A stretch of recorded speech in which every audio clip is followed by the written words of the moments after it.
I make it 2 o'clock dead on. So welcome everyone who's joined us for the latest in our World Reimagined series. We're delighted today to welcome Dr. Katherine Trebeck to talk about the wellbeing economy and also to respond from the third sector, Pennie Taylor. So I'll be listening with great interest to this. They've been a great series of sessions so far. But my job is simply to do the welcome and then to hand over to Pennie Taylor, Professor Pennie Taylor, who's going to be chairing the session and guiding us all through the next hour. Thank you very much. Thank you, Susie, and welcome to participants in this, which is the 6th in the Our World Reimagined series.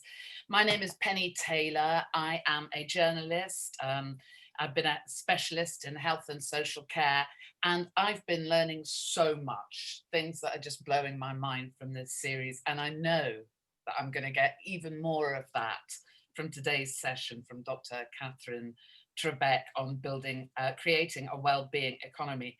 But just a little bit of housekeeping before we get stuck into Katherine's presentation. We're on Zoom. There are a couple of features down at the bottom of the screen that you may find useful. One is Q&A. There's a little icon there. If you click on that, it opens a panel where you can ask a question of our speaker as the presentation is unfolding. At any point, ask a question, please ask away, because we've got lots of time that we can talk things through, things that matter to you, how to make this relevant to you. The other function is the chat function. If you click on that, it opens a panel on the right, on my screen anyway, which is for us to communicate with one another. If you want to post any links, make any comments, please do so there. Make the most of this function because it's been really great so far, and we'll do more of it today. We're using a hashtag OWR, big ideas, because I tell you what, we really need to share this thinking every day. As you consume the news, I'm finding myself reflecting back on the conversations we're hearing, and you'll learn more about ways that we can keep the conversation going with the GCVS Mighty Networks Forum. We'll post links in the chat column there. So without further ado, but before you start, Katherine Trebeck, on your presentation, just fill us in a bit here. What got you into economics, and then what brought you here and to this well-being economy idea? So Pennie, it's such a long journey, and I don't think of myself as an economist. I've got an economics degree, but it's way down the back of the sofa, hiding well away. I think of myself actually as a political economist, and the best definition or understanding of that I heard a few years ago, when someone said that economists look at the world without looking at power and politics. They look at the economy and not taking into account power and politics. But political scientists look at power and politics, but don't take into account the economy. And I think that nexus between the two is where the really interesting work happens, and just understanding how the two reinforce each other. So, and so I've been, I guess, had that perspective since university days, maybe even before that, and it just seems to get more and more acute. The older I get, the more I understand about the world. So I think it's been always something there in the back of my mind. But actually, if you're asking how did I get here to be in Scotland, I moved here 15 years ago because I fell in love with this beautiful country. Nothing career orientated at all. There's apparently a Scots Gaelic phrase that your feet will bring you to where your heart is. So that's what happened to me. That's utterly beautiful. Well, we're very glad that your feet brought you to where our hearts are as well. And if you wouldn't mind, let's hear your presentation on the wellbeing economy. Welcome, Dr. Katherine Trebeck. Thank you so much. And thanks so much for the team at GCVS for inviting me to be part of this conversation, and for making this series of talks happen. And really delighted to be part of it. I haven't got slides, which for those folks who know me is unusual to me, but I've just got I got tired of not seeing faces. So I've parked my slides, and I'm just going to talk through very generally what really should be probably a 2-hour discussion of what the wellbeing economy is, the why, and how we might put it in place. I'm going to race through fairly quickly, and in the expectation that we will then dive deep through the discussion into areas that are most interesting for people who are on the call.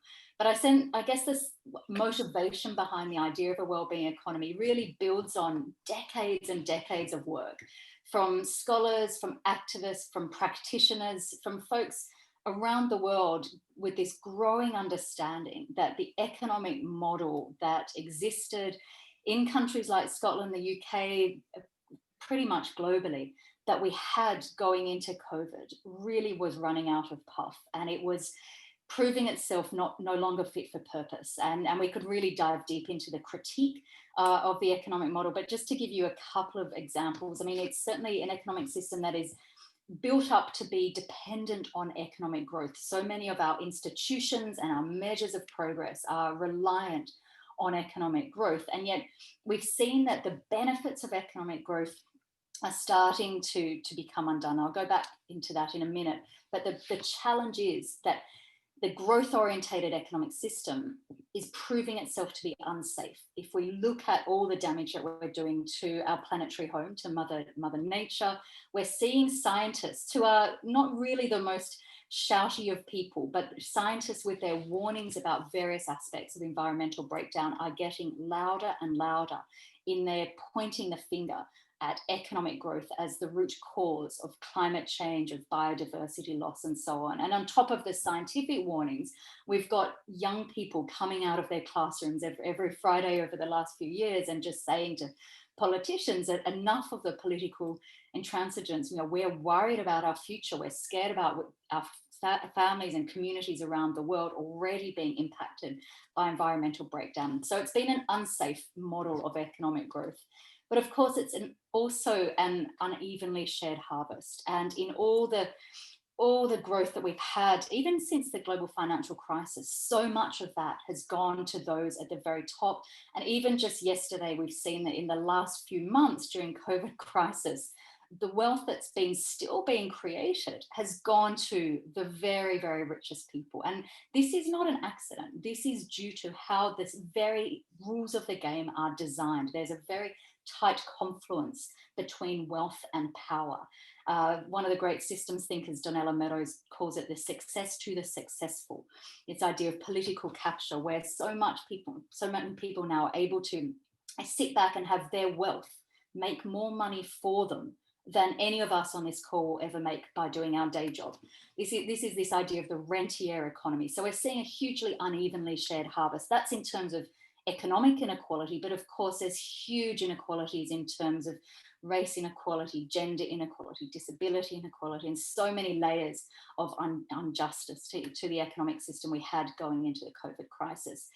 And it's also an economic system that is hurting us. And there's a cartoon that if I was doing slides, I would have shared with you. And it's a little chap looking out over a city. And he says to his friend, yes, the economy has never been healthier.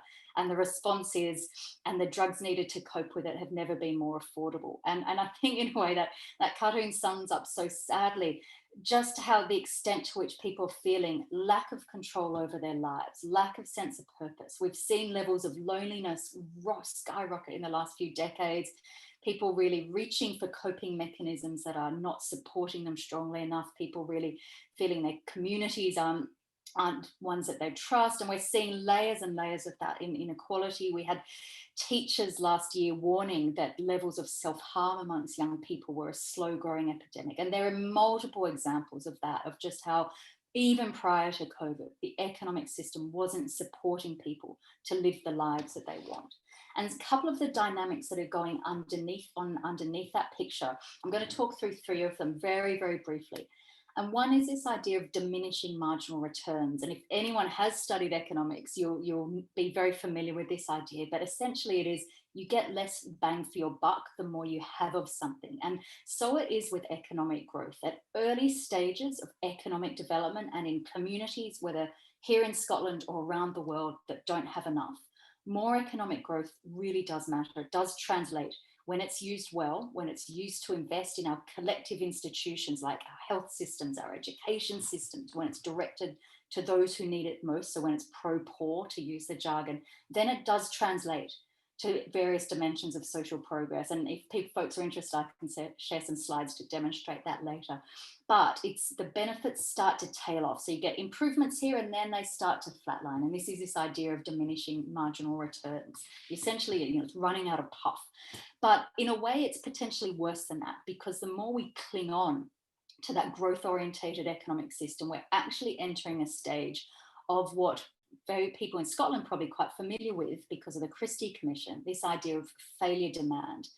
In environmental terms, ecological economists would talk about defensive expenditure, essentially the suite of resources that collectively we spend as a society trying to patch and heal and fix and clean up the damage that we could have avoided if we had a more socially just, sustainable economic system. And that is really starting to tally up. The Joseph Rowntree Foundation, for example, estimated that last year, almost £80 billion was spent trying to help people cope with the damage poverty does to their lives. And of course, that is so inadequate because we're clearly not sufficiently undoing the damage, helping people cope. So this is a sort of survival and coping agenda where we're just catching the damage and putting sticking plasters and then patting ourselves on the back, seeing that as a win. We celebrate when we've slightly redistributed the gap between richest and poorest, rather than saying, why did that gap open up so much in the first place? So that's the second point around diminishing marginal returns and then failure demand. And finally, there's a concept that I borrow from a wonderful Chilean economist who passed away last year, a guy called Manfred Max Neef. And he sets out what he describes as fundamental human needs that all of us around the world, wherever we are, share in common. These are what makes us innately human. But of course, because of the wonderful diversity of the world, we fulfill them in different ways. We satisfy our needs in different ways. What he warns of is of pseudo-satisfiers, how we reach for something thinking it will satisfy us, but actually is causing more harm. And you can think about our very natural human need for belonging and being together. So often we're reaching for consumerist products to try and satisfy that. And if you want a brutal but quite funky example of that, put into YouTube Ray-Ban belonging, because their latest ad campaign is this fabulous, really funky ad campaign, but it's all about belong to this tribe, belong to this family, belong to this street, belong to this community. And it's just as easy as buying some sunglasses, apparently. And so that's at the micro level. So it is with economic growth. I mean, what we need as societies is good, secure livelihoods, decent jobs that bring purpose and dignity, shelter, secure housing, secure form of income, a bit of work-life balance, a decent natural environment. And yet, by default, for the last few decades, we've been reaching for GDP growth to fulfill all of that. And yet there is so much evidence that it's no longer cutting the mustard. And there's a wonderful quote that I came across about a year ago, and this chap was saying, a time of revolutions, of which we are certainly in right now, is a moment for revolution, not for patching. Now, this was William Beveridge writing in 1942, and these are the front pages of the document that came, of course, the basis of our National Health Service and our social security system. And I think we need to have the words of Beveridge ringing in our ears now as we're thinking what comes after COVID, because it certainly is a moment for revolutions. And I don't think it's good enough for us just to stay at that terrain of patching and cleaning up. We need to be bold. And I think certainly Scotland is capable of that. So what comes instead? This is what we're describing as a wellbeing economy. It doesn't really matter what people describe it as, but at its essence, it is about social justice on a healthy planet.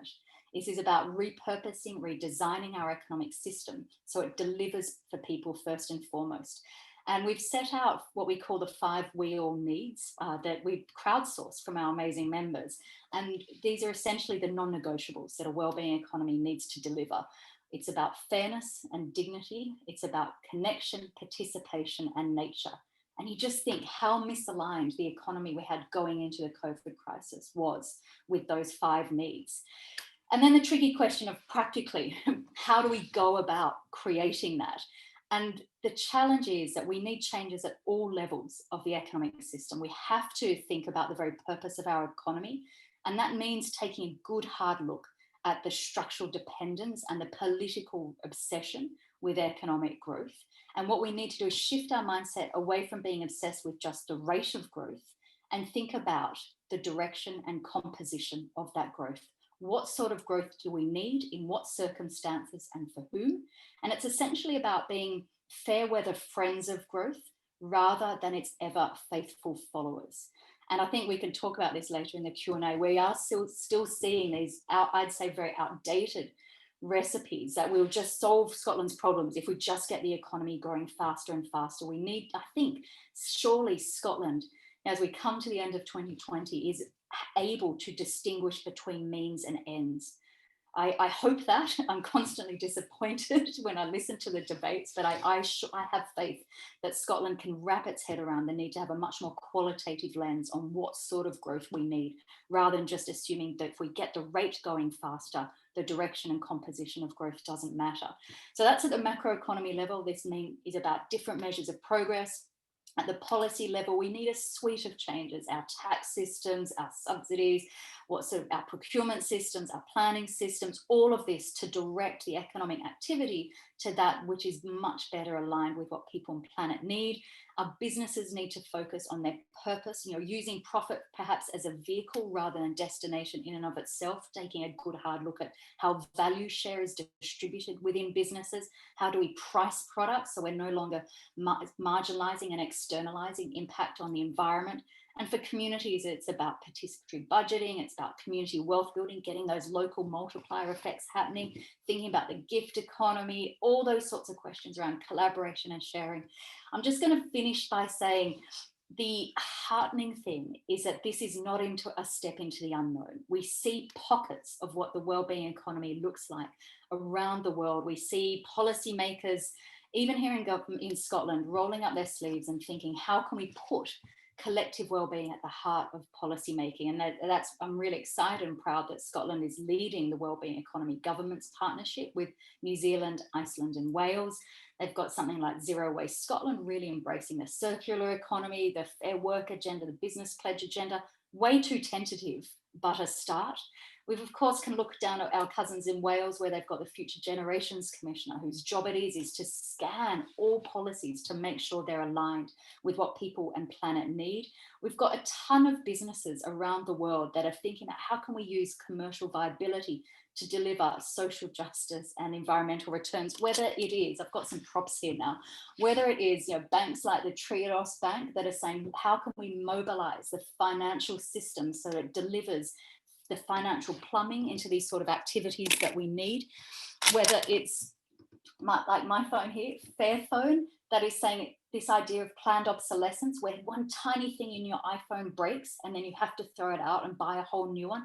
This little beast here is designed to be modular so we can unpack it. And I recently replaced my camera with a tiny camera. So this thing, hopefully, it's going to last for a long time. Whether it's a company like Keep Cup, an Australian company who have said we're going to be a benefit corporation where we're going to be set up to deliver local businesses, local benefit to our local communities. They also say, in terms of externalities, there is no such thing as free delivery. We can't just pretend that there is not an environmental cost on delivery. So they price that in, and they're designed in a way that's not a for-profit company. It's about using profit to create much wider benefits. And finally, this is my favorite example, just down the road in Glasgow, this wonderful company, Green City Whole Foods, which is a workers' cooperative where they are set up to deliver benefits to their members, which are their employees, rather than being designed to create wealth and then siphon it up to remote shareholders who have very little control or sense of the impact of that. There are so many examples of practices around the world. And of course, in terms of what communities are doing, one of my favorite examples is just outside Glasgow, our friends at Linwood, who have really said to an economic system that was being corporate-led and imposed upon them, that is not suitable for us. And so through years and years of persistence and patience, and I think just hard slog. They've worked with their local community to come up with a different vision, and they're now working on various economic activities to reshape the nature of the Linwood economy. And they're, to me, the most inspiring example of building a well-being economy here and now. I'll stop there, Pennie, but thank you so much. It's absolutely fantastic to hear you speak, Katherine, always. It's an extraordinary vision, the well-being economy, and I hear what you're saying about it existing in pockets. What's the one thing, or maybe it's too much to ask you, what's the one thing? What's the key thing? What's the big step Scotland would have to take if it was going to really motor on this front right now? So I think Scotland is doing a lot. And when we think about how far Scotland still has to go, it's really easy to forget actually how far Scotland has come. And also I have a foot half a week in a global organization, and I can tell you from that perspective, the rest of the world is really watching Scotland. They're excited by a lot of the rhetoric. There's a lot of good talk. I tell you, if we could bank that rhetoric and transform it into the sort of action that's required, Scotland would have a well-being economy. Yeah, and it's about what do we need? What's the first step that it would take to turn that rhetoric into reality? I mean, maybe there's still a push needed. And Beatrice Vegas has put a question up on Q&A saying participation is not really happening. This is in relevance to COVID, I think. But on the one hand, those in charge need to take control in any crisis and an emergency. But in the 21st century, folks want, almost need to engage in the decision making.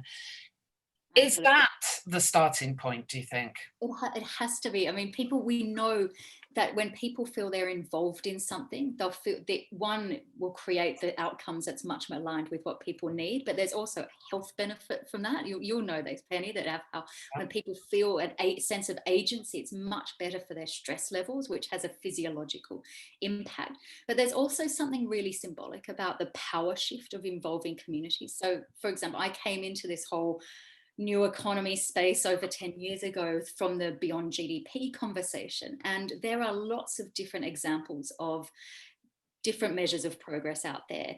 90% of them were created by people who are really well-intentioned, but are elites, sitting in a nice room saying, this is what progress is. And I think if we're going to really create a different economic system, we need to embody that power shift. That's why I'm really passionate about participatory measures of progress that have been created through community consultation.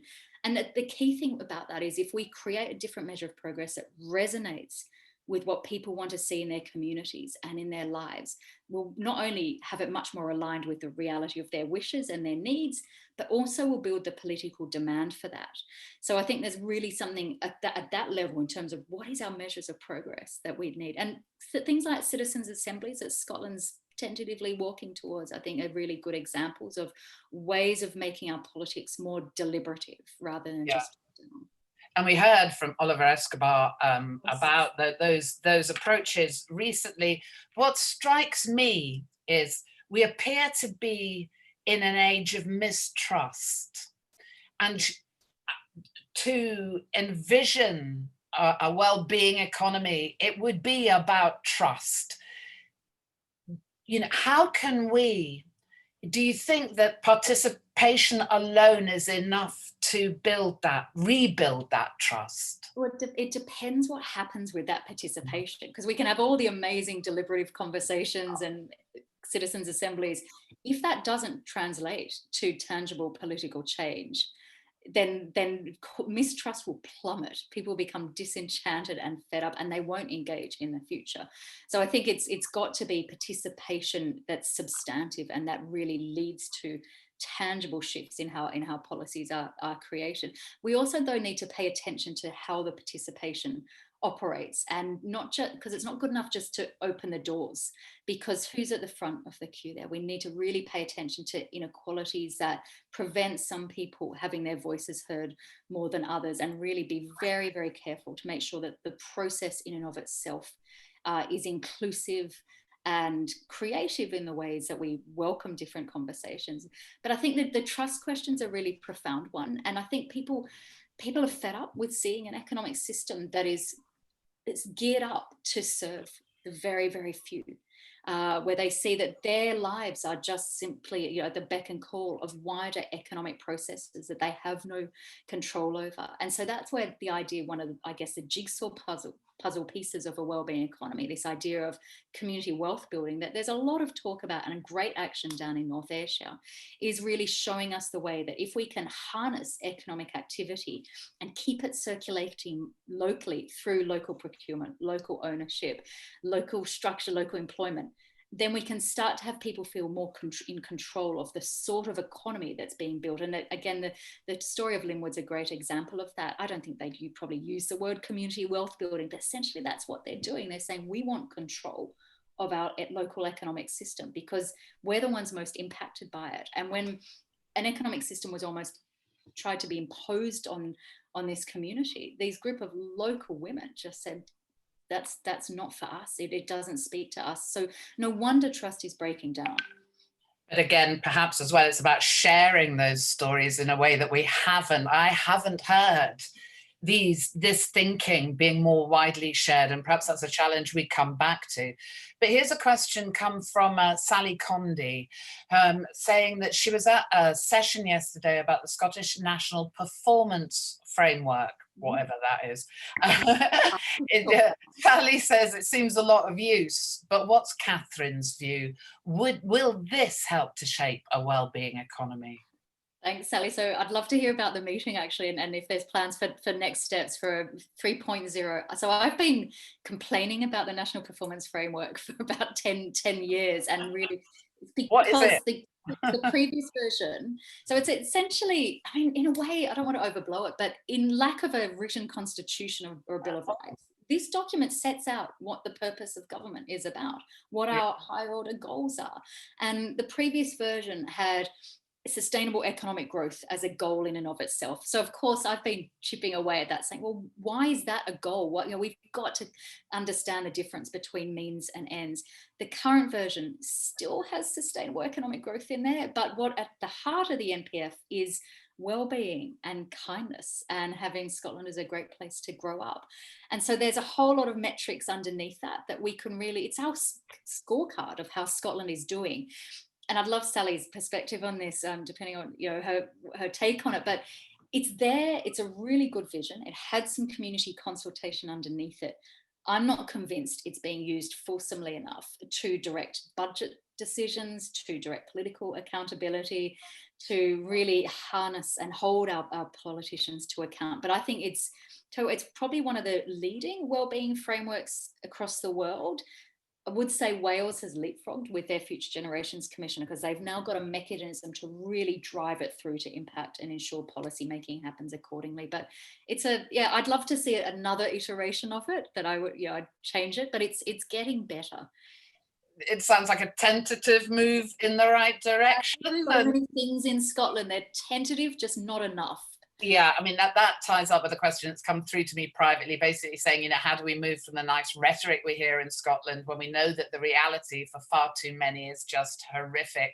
Yes. Another point being raised, is how can people in poverty afford the kinds of things I've taken notes: Triodos Bank, Fairphone, the cups. Some people feel really excluded even from making those choices. And then I think that ties up with a question from Bob Thompson, saying growing unemployment is highlighting the inadequacy and inequity of universal credit. Should we be campaigning for a universal basic income?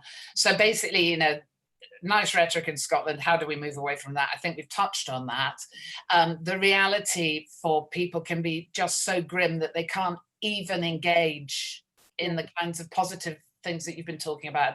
And then finally, what do you think about UBI? Should we start with that point? So when we start on UBI, there's loads and loads of folk across the wider wellbeing economy movement, which is a a big, diverse, amazing network of which WEAll, I guess the members of WEAll are probably a subset. There's loads and loads of folk who are really passionate and see UBI as a vital step in just bringing up the minimum standard, that this right to a minimum standard of income. And I think COVID particularly has convinced a lot more people of its merit.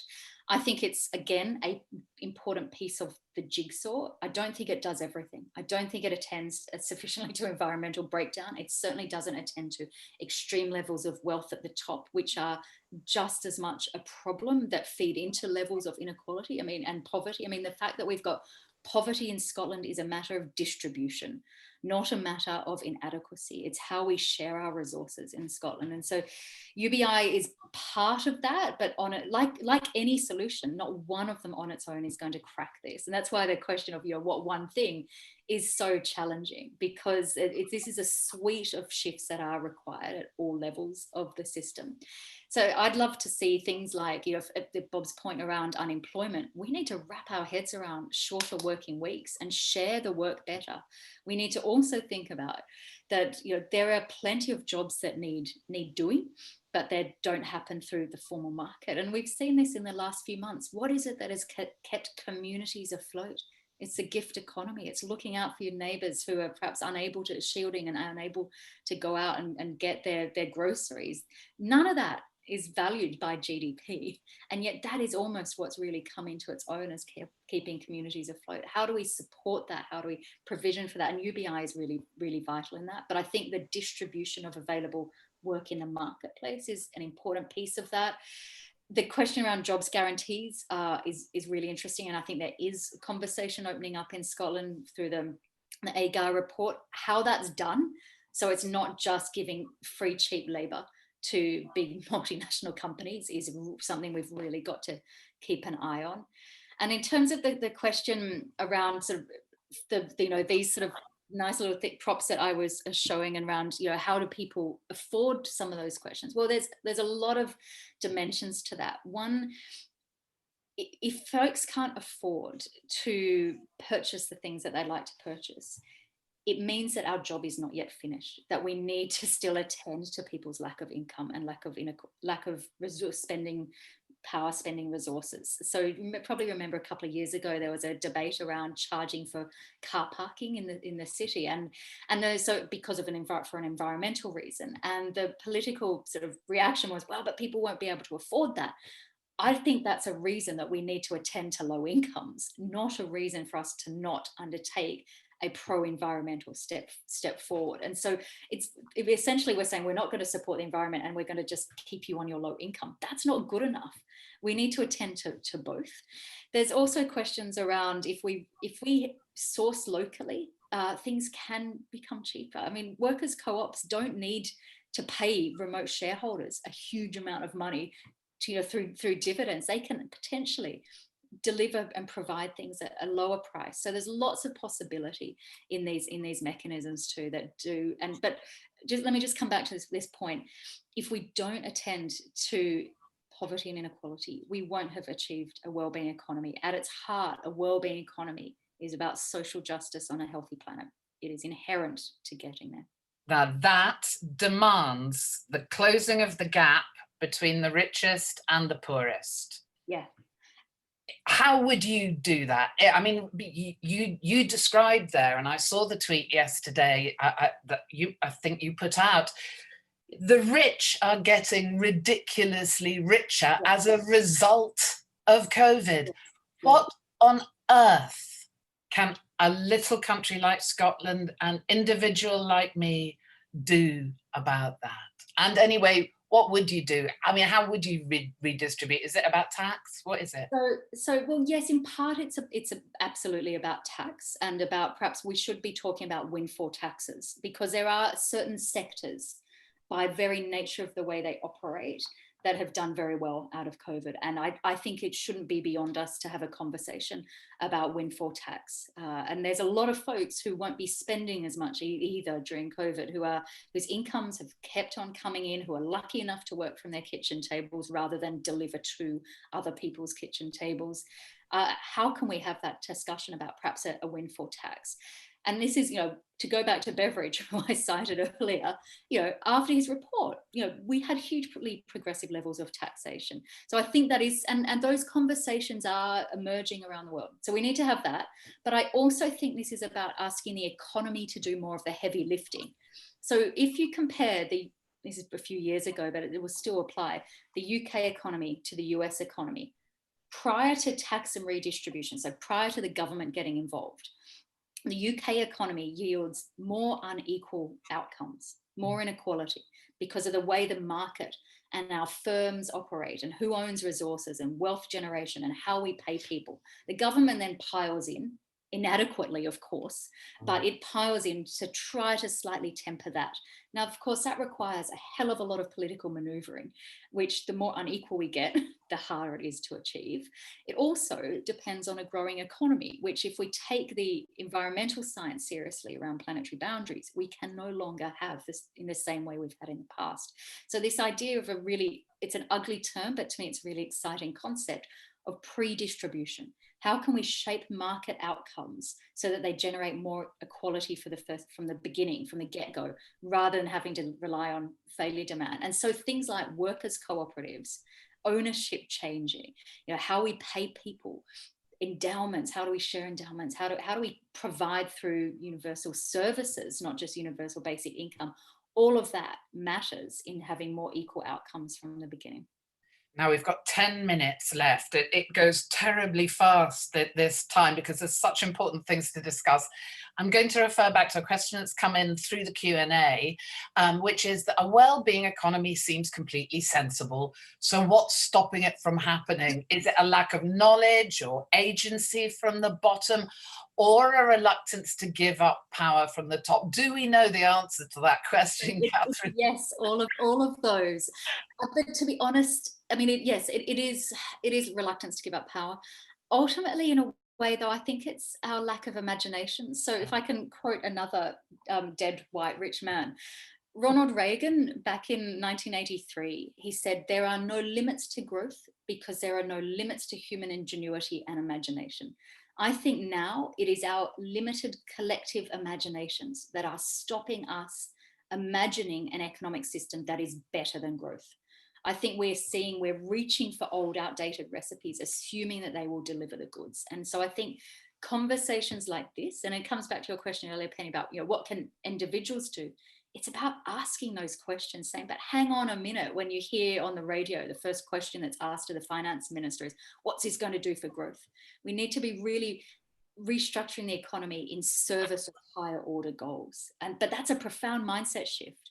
The other point, if I can, indulge me a little bit, is lack of collaboration in the movement. And this is why the Wellbeing Economy Alliance was started a few years ago, because there is so much amazing work going on, whether it's scholars who are building the evidence base, whether it's practitioners who are building up the demonstration of what it really looks like in different areas of life, different levels of the economic system. But they're all slightly disconnected, perhaps using different terminology, but ultimately talking about the same thing. And I often talk about, imagine in a river, if the rocks are disconnected, business as usual, the water of business as usual will just carry on through.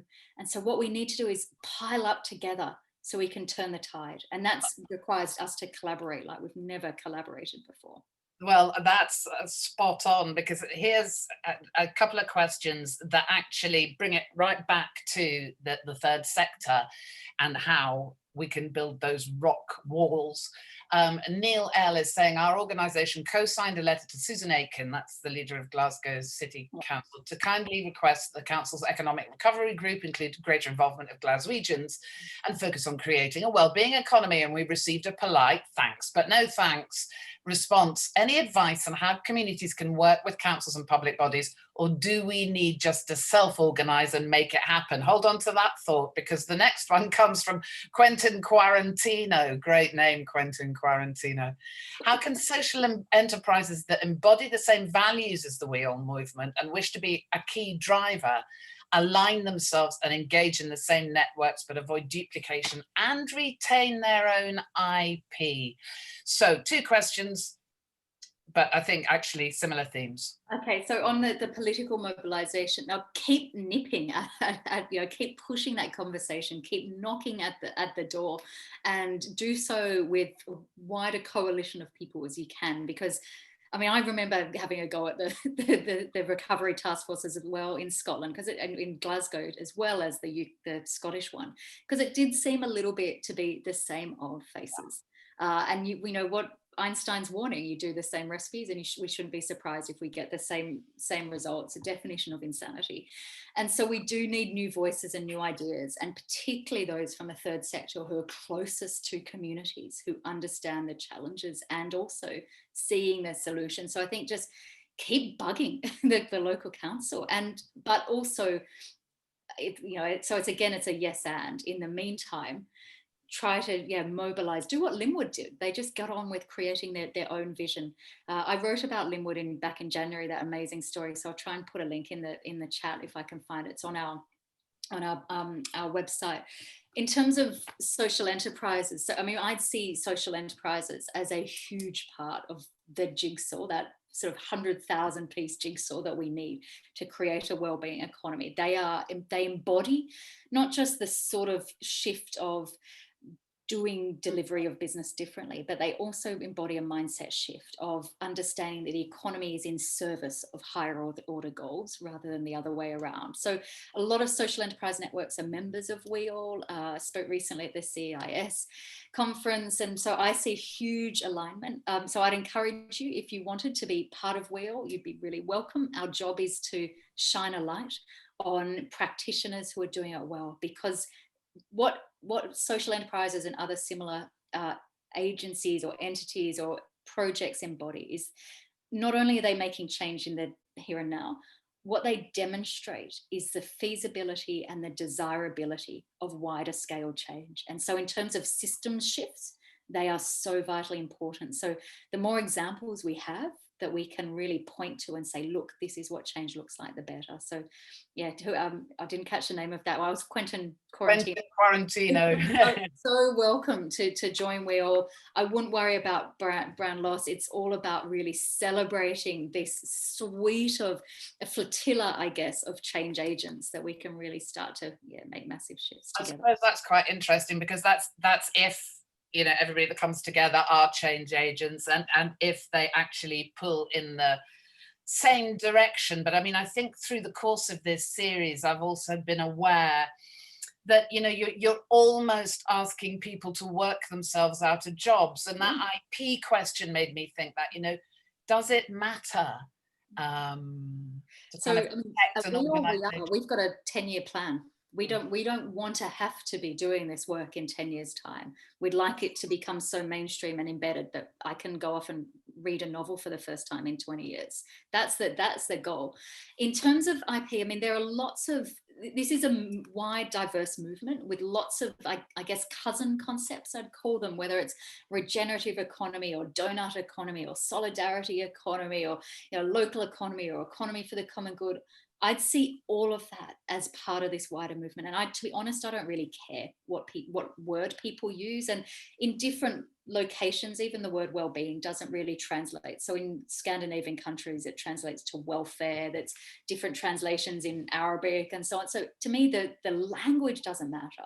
What matters is what's at the core, and that is having an economy that's in service of people and planet. And all those wider movements are all about that. At their essence, they might use different language to describe it, but what WEAll is about is, and our mantra is togetherness above agreement. So it's about really saying, how do we, nice to say, Pennie, but hard to do, but it's about saying, come on, what we are focusing on is a much higher order shared goal. We might disagree about the emphasis or the strategy. And within WEAll, we've got really, really radical disruptive activists. And we've also got people who are working deep within the heart of the establishment system and wanting to change from within. They all have a role. They all matter. They're all necessary. So it's about trying to really focus on that shared goal rather than what our little sort of minor order differences. Okay, so organizations can join WEAll and contribute to this effort, but it strikes me also that the third sector, particularly in Scotland, has an opportunity to kind of mobilize people in communities and get people calling for change. Yeah, Yeah, that absolutely. strikes me as. Well, I think there's something deeply symbolic about the role of the third sector, where I have worked for since I left, university many decades ago. The third sector is about, it's about putting vision and passion and about service of the others at the heart of economic activity, about organizational setup. That's that purpose that some businesses are just discovering now and getting all excited about. Third sector has done just intuitively, instinctively, but they're also helping people survive and cope today and tomorrow, and that is absolutely vital. Survival and coping in an inhumane economic system is extraordinarily important, but I don't think we can be limited to that. What we need is to work with folks to also raise our gaze on how do we move from survival and coping to what I describe as the other SC of well-being. So one is survival and coping, the other SC is system change. And that's where the Wellbeing Economy agenda comes in. And so I think there's a role for the third sector across all of that terrain of supporting people in the here and now. That's a humanitarian response, but also mobilizing, campaigning together, taking the lessons from people's lived experience and distilling them into policy messages, and then working in coalitions to push those messages up to get the system change. Here's another question that's come through, and we do have some minutes now to cover this, but Carol, Poverty Truth, and unfortunately the rest of the name has come off, but COVID in some way has shut this down. The furlough scheme bails out businesses rather than workers. The funding goes to businesses with the value of participation is taken from workers. Who is engaging with business to promote system change? Is there anyone in Scotland doing this? Do you know? Yeah, quite. I mean, there's a lot happening. It's a really interesting question, and I think the idea of who should be bailed out is really vital. And this speaks not just to COVID, but also the idea of the just transition. How do we support workers' livelihoods rather than the industries? And there's a phrase that I think comes from the World Bank, that we should protect the person, not the position. And I think the same perhaps should go with some of the furlough schemes. But there are businesses and there are businesses, aren't there? And I think we've seen in COVID the good, the bad and the ugly of business behaviour. And I certainly think mechanisms to support small local businesses, keep going, keep providing, are absolutely vital, on top of supporting workers that depend upon them. But there's a whole plethora of businesses, and we're working with them. We're working with business organisations. We've got a really, Caroline, I think you'll like it actually, if it's a Caroline I'm thinking of, called the business guide to going beyond business as usual. And that's on our website. Folks will find that, with a whole lot of ideas and examples and case studies of businesses that are moving into this space and different tools that they can use to help them go further. Do you think we need to incentivize that shift over and above, a healthy planet, and a happier, more well population? But do you think we actually need to pay people to do this? As in pay businesses to change? Yeah. Do you have to incentivize this in some way? And there's different ways of incentivizing. I think our tax system should reward, say, worker cooperatives. I think our procurement system should reward social enterprises more than narrow for-profit businesses that just care about extracting from the local economies. I think our subsidies should move away from fossil fuel subsidies and move into regenerative economic activity. So absolutely, we should mobilize the money. But I also think, and this might be a bit woolly, I do think this comes back to what makes us innately human. And I think there is something that connects human beings, even those working in nasty businesses. It comes down to the governance structure of those businesses, pushing them into doing activities that are counter to the needs of people and planet. And so if we go back to first principles, we go back to the sort of lives people want for their children, the sort of country they need for their children to be happy, then we can have a conversation about how do we restructure the economy in service of that. And so, yes, it's about incentives. Yes, it's about the business case, but it's also about another conversation about what really, really matters. And how long do we have in order to have that conversation, to come to that agreement? Less than 10 years if the climate science is taken seriously. So there's a wonderful, wonderful chap we work with, Sam, who's part of WEAll Youth Scotland, and he has this great phrase. He says, social inequalities have always told us, for a long time told us, we need to transform our economic system. He says the climate crisis gives us the ticking clock. It gives us 10 years to do so. And then the question is, will we make that change fast enough? And I'll reply to him, I guess, with Schumacher, who said, the question is, can we make the change needed fast enough? And this is Schumacher writing in the 70s. And then Schumacher said, if we answer yes to that, that will lead to complacency. If we answer no, that will lead to despair. And his advice was, we put those perplexities aside and we just get down to business. Because what choice do we have other than just roll up our sleeves and start making change now? Oh, what a fantastic place to just pause for a moment, because I'd like to give us a response from the third sector. We have Dr Taylor, who's Head of Development and Regeneration at Yoker Community Campus. Welcome, Dr. Thank you, Penny. Thank you. Well, oh my God. I thought when Ian first contacted me about this, I thought that'll be easy. I'll sit and listen for a while, I'll write a few notes and then I'll reflect that back. So I have filled 3 sheets of paper and can no longer even work out which order I wrote them in. So I'll simply try to reflect some of that. But first of all, I must say thank you to Katherine, because that was really challenging and really exciting actually to listen to. And who couldn't love somebody that came from Australia and fell in love with a country where we have 2 seasons, warm rain and cold rain? It beggars belief. Okay, so just to reflect a few things then.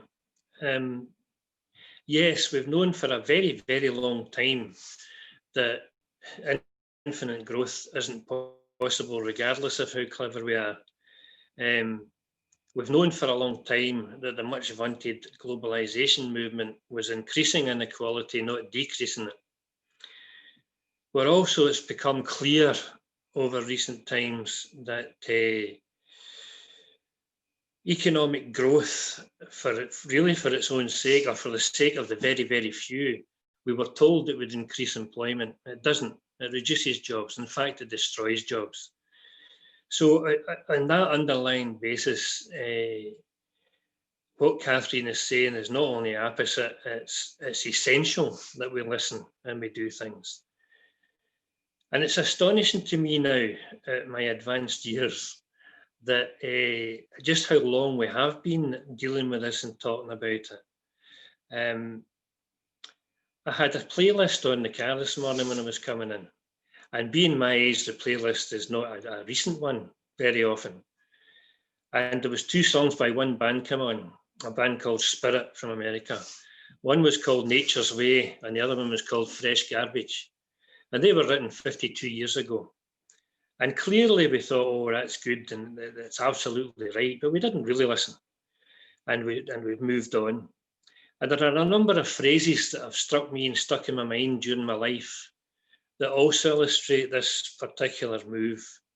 The first one, I think, was in the 60s, and it was a phrase, planned obsolescence. When we discovered that manufacturers were putting components into domestic appliances and cars that would wear out and couldn't be replaced. Hence the movement where, I'm sorry, we don't have parts for that anymore. It's all about creating artificial growth, which just goes on and on and on.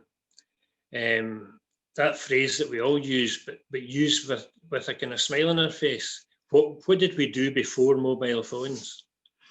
We shouldn't be smiling because it's a very, very serious issue, what they do.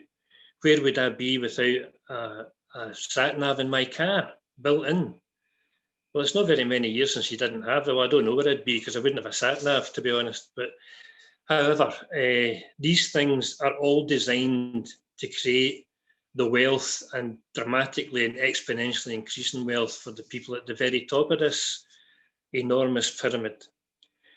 So it's a serious issue we deal with, and it's a big problem, but that's not an excuse for not addressing it. I'll tell you another wee story. I worked in advertising when I first left school. I've just lost a few friends there, maybe in the third sector, but I worked in advertising when I left school. And there was a thing going on at the time called subliminal advertising. The Russians had been very good at it for a very long time, or the Soviet Union rather, had been very good at it for a very long time.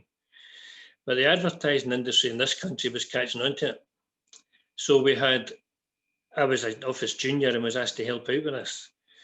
500 people were put in a cinema in Glasgow, and the word ice cream was scratched with a pin onto one frame before the interval. And at the interval, over 400 people were queuing for ice cream. Now that was made illegal, but what we have now is the use of language, colours, music, all designed to make us want something without knowing we've been told to want it. That's how the system works, and that's the system we're fighting. That doesn't mean we shouldn't fight it. And that's why I'm thanking Katherine. And yes, I think I'll be looking into her organisation. It occurred to me too that John Maclean, the great Glasgow revolutionary socialist and sadly very demented man, and Mary Balfour, another great Glasgow social campaigner of the early part of the last century, would have been doing cartwheels listening to Katherine and saying, at last we're moving in the right direction. So as a third sector, we need to think about what she said. We need to think about how we can act on it and get involved. And I think the key word for me from what we've experienced in the third sector in Glasgow over the last wee while is the word participation. I think we need to fight for that. We need to scream about it. We need to look at the travesty that has been the authorities, not particularly local authority, but even the Scottish Government's approach to participatory budgeting. And we need to fight for these things, and we need to fight for our voice. So thank you very much, Katherine. Thank you, Dougie. Before you go, I wanted to come back to you. I heard you talking about subliminal advertising and that you've worked in advertising. Do you think that some of those principles could be used to promote the kind of inclusion we're talking about and, you know, bolster the role of the third sector? Should we be turning this on its head a wee bit? I wouldn't be using any of these particular techniques, but that's simply about communication, Pennie. It's about how we communicate. It's about how strong the message is. It's about how coherent and how consistent the message is. Fantastic. Now, Katherine, this is vital, isn't it? Because unless people know about this thinking and about these approaches, and frankly, some of us have lived our lives without knowing about them, we need to share this word. How important do you think that is?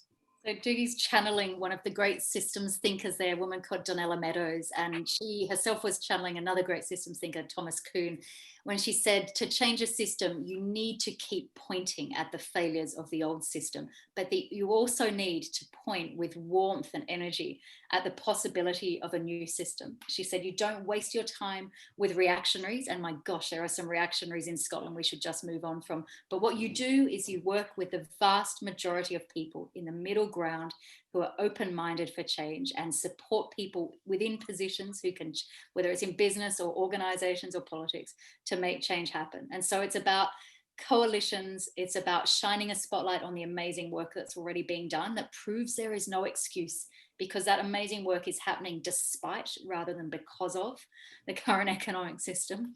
And it's about really supporting each other as well, having each other's back, because I tell you what, when you're trying to change a system, the system bites back. It really does. And I can share some stories of some scars of that, but it's about looking after each other as well and not letting that division separate us and splinter us, but really recognizing our common shared purpose. And in a word, Katherine Trebeck, are you optimistic that we can pull this off in Scotland now? Oh, Pennie, it depends on the day. Sometimes. That's incredibly honest. Thank you so much. And I just wanted to hold up here my copy of The Economics of Arrival. Now, I'm a journalist, a canny count, And I found this a fantastic read, so I commend it to you, this kind of thinking, and we need to spread the word. Just to wrap it up from my end, I just wanted to say that there is a session, an upcoming OWR, Our World Reimagined session, focusing on the National Performance Framework. There's a link in the chat function on your right to that. And before I thank Katherine Trebeck and Dougie Taylor very much for their contributions, I'd also like to say that next week, next Thursday, 2 to 3 o'clock, Thursday, 22nd of October, we have Dr. Angela O'Hagan talking about a gender equal economy on Our World Reimagined. So without further ado, Katherine Trebeck, thank you so much. Really superb thinking.